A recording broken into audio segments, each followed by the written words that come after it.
Vi startede som en projektgruppe under Løjt Fællesråd i 2008 allerede.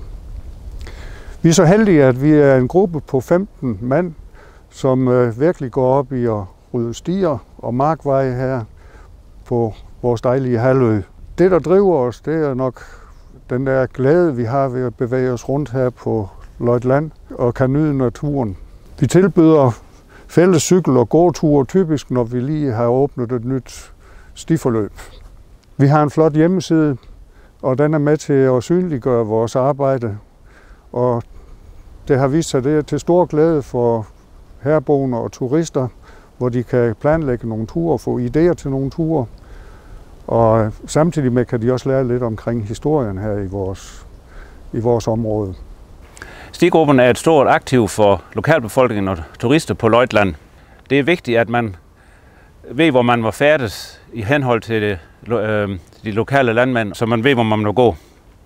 På de forskellige stier kan man nyde den unikke, smukke natur på Løjt Land og det kuperede landskab. Og der skal lyde en stor tak til det store arbejde, Stigruppen gør, og til de lokale landmænd, at vi kan få lov til at færdes på stier og markveje.